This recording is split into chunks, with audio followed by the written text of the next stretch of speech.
How do you tone, and is toning even a thing? We are diving into all that in today's episode, so strap in, get ready for episode 181. Let's go. The future of fitness. How do you gain muscle mass? Fitness is not complicated. It's simple when you break it down. There's so much information out there. No fads, no diets, just plain simple habits. You're listening to the Bones to Bulk podcast. Hey, welcome to today's episode. My name is Brian Parody, and I will be your host today. And if this is your first time listening, thank you so much for tuning in. It means the world to me. And for all my return listeners, thank you for coming back. I know you have a lot of choices out there, and just super thankful that you choose to tune into this. Before we dive in, if you have not joined our text community, please text the word podcast to 706-222-7551. You'll get a couple automated texts, just kind of confirm that you're a part of it. And from there on out, I send out a few texts a week. You can text me any questions you have at that number. It's just a great way for me to stay connected to you. So again, text the word podcast to 706-222-7551. All right, let's jump in. So first off, let me clarify some things with toning. Toning is not a thing. At least not in the traditional sense of what we think it means. Typically, when someone says they want to tone, what they mean is they want their muscles to have a more defined look.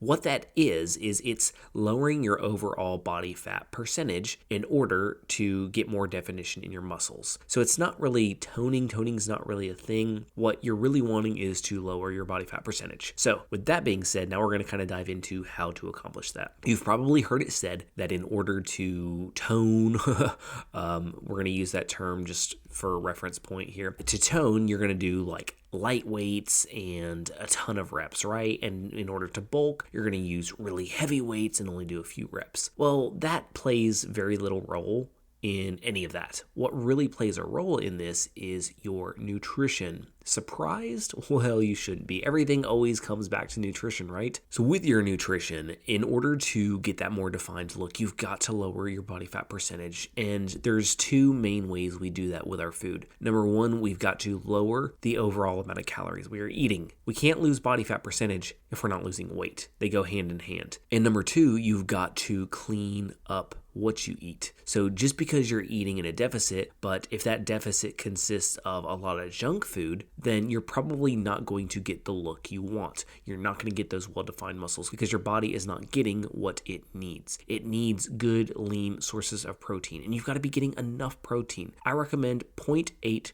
to 1 gram per pound of body weight. That's for most people, that's not across the board. I just want to caveat that, but for most people, that's kind of where you want to start with your protein intake. You want to make sure that you're getting good, healthy, complex carbohydrates, things like potatoes and rice and oatmeal and quinoa. And like all these things are really good, healthy foods for us. The next thing, you want to make sure that you're getting some healthy fats. Now, we don't want to go overboard with the fats, healthy fats, and keep it to a minimum. I usually recommend try to keep your total daily fats between 20 and 25% of your overall calorie consumption. And those fats should be coming from healthy sources, things like tree nuts, almonds, cashews, walnuts, olive oil, avocados. Keep your fats healthy.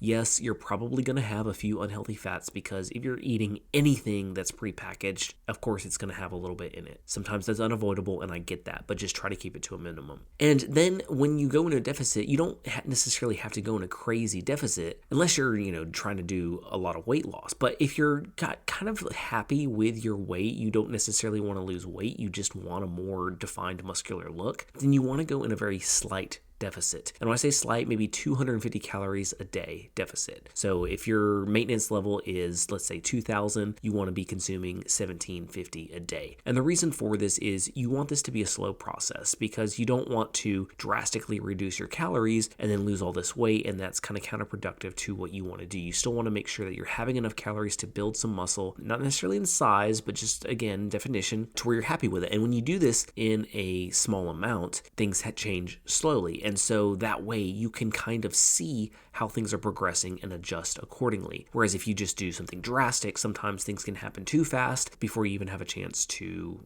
know what's up. So now that you're kind of set on the food, how should you be structuring your workouts? Well, in my opinion, no matter what your goal is. Maybe not whatever your goal is. If you're trying to be a competitive bodybuilder or something like that, yeah, that's probably going to be a totally different story. But if you're just wanting to get strong, wanting to have some more muscle, most people should focus on time under tension. Now, what the hell is time under tension? You may have heard me talk about it before. Time under tension is simply how long your muscle is strained for. So if I'm doing, let's say, 3 sets, and on each set I'm doing 3 reps, and I'm just crushing it on the weight. I mean, I'm lifting super, super heavy weight. So in essence, I'm doing a total of 9 reps. My time under tension is not going to be very high, because chances are if I'm really, really straining, I'm going through those reps quickly. And because I'm doing such a low amount of reps, my time under tension is just not where it needs to be. Contrast that, whereas if I bump it up to maybe 12 to 15 reps and do 3 sets, immediately I'm more than tripling my overall number of reps. So naturally, my time under tension is going to increase. Secondly, if I drop the weight to I'm not going to say comfortable, because we don't really ever want to be comfortable with the amount of weight. We want it to be to where on that 3rd set, it's a struggle to get all of the reps we need to get in. Like, that's kind of a good gauge of how much weight you should be lifting. If by set 3, you barely hit 12, then you're probably at the right rep range. But on the 3rd set, if you still hit 15 and it feels pretty easy, you probably need to increase the weight a little bit. And what you want to make sure to do is you want to slow down on your repetitions. I talk about this all the time. Rushing through your workout does nobody any good. That's right, nobody. So you want to make sure you slow down. And that's why I usually emphasize using some lighter weights, because I'm not talking like so small that you're not growing your muscles. I'm not talking extreme here, but drop the weight down so that you can control the movement. If you can't honestly just have really good form and control the weight throughout the entire movement, then you're lifting too heavy of a weight. Leave your ego at the door. This isn't about impressing anybody. This isn't about showing off. This is about effectively growing your strength and your muscle. So just to kind of recap, if you are trying to get the toned, quote unquote, I'm doing air quotation marks here, which in essence is just lowering our body fat percentage. If that's what your goal is, you want to have a little bit more defined look to your muscles without adding size, then you need to eat in a deficit, a slight deficit. You need to clean up your diet, and you need to focus on strength training just as you would if you were trying to build or bulk up, because the muscle process is still the same. What determines on whether you bulk or whether you get the more defined look is all in how many calories you're eating. You know, I know a big fear is, well, I don't want to bulk up, so I'm not going to lift heavy weights. Well, here's the thing.